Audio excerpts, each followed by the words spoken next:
Reason and experience. How do we come to know things?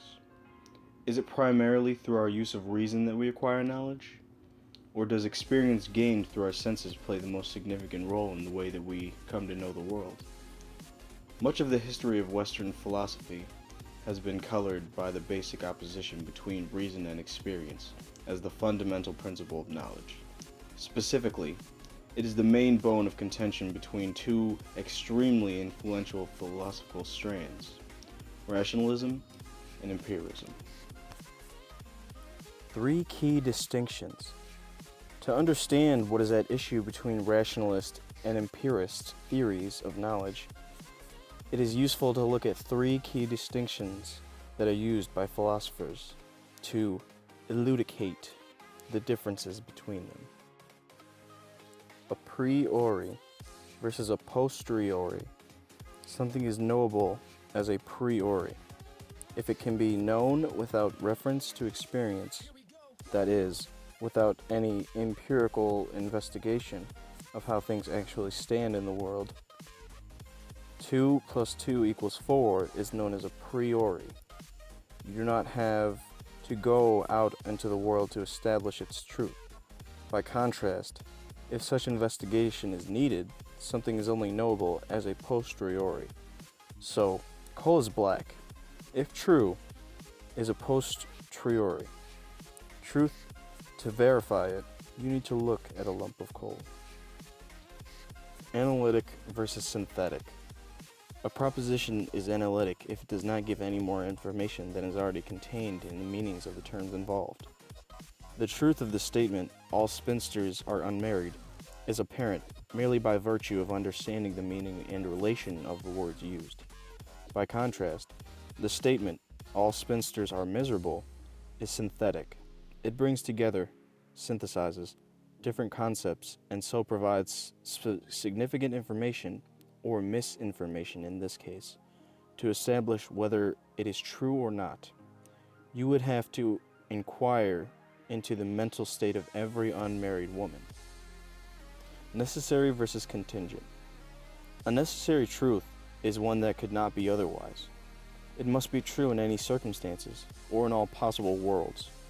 A contingent truth is true, but might not have been if things in the world have been different. For instance, the statement, most boys are naughty, is contingent.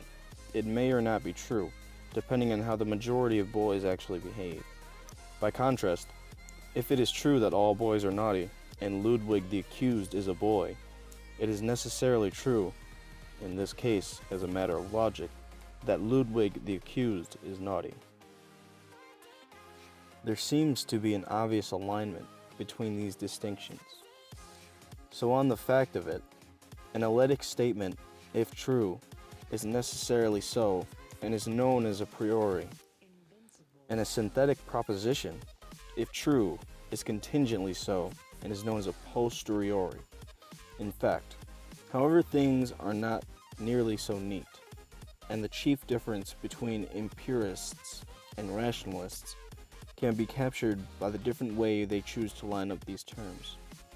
Thus, the task of a rationalist is to show that there are synthetic priori statements. The significant and meaningful facts about the world can be discovered by rational non-empirical means. Conversely, the aim of the empirists is often to show that apparently a priori facts, such as those of mathematics, are in the fact analytic. Alternatives to foundationalism. Rationalists and empirists may differ on many things, but they do at least agree that there is some basis, reason or experience, on which our knowledge is founded. So for instance, the 18th century Scottish philosopher David Hume may criticize Descartes in his chimerical search for a rock of rational certainty, from which he could corroborate all our knowledge, including the truthfulness of our senses. But Hume does not deny that there is any basis, merely that this foundation can exclude our common experience and natural systems of belief. So, both rationalism and empiricism are essentially foundationalist. But there are other approaches that dispense with this basic assumption. An influential alternative to coherentism, in which knowledge is seen as an interlocking mesh of beliefs, all the strands of which support each other to form a coherent body or structure, but is, though, a structure without a single foundation. Hence, the coherentist slogan, every argument needs premises, but there is nothing that is premise about every argument. Hello. I thoroughly enjoyed this one because it basically taps into the understanding of how we acquire knowledge as humans. And with that being said, it really puts into perspective that there are two types of knowledge.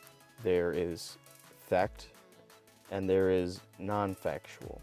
Now, what they say in the book is that there are truths that are just the truths, and that there are truths that if you have to, ask questions about them, then you would have to do a very thorough analysis of what that would be, how to get to that truth, and etc.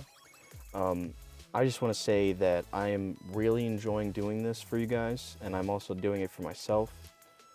There might be words or sentences that I mess up a little bit, but that's perfectly fine with me because I'm doing this all for fun. This is all recreational.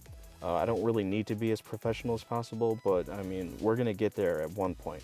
So, with that being said, obviously, I would love to get feedback on this. Let me know which ones you liked. This is a book of 50 philosophy ideas, so if you know about this book, you can look it up if you don't know about it, but you can actually give me the ideas that you want me to read the most, and I can do those first, because I'm basically just going off of the philosophies that I find the most interesting.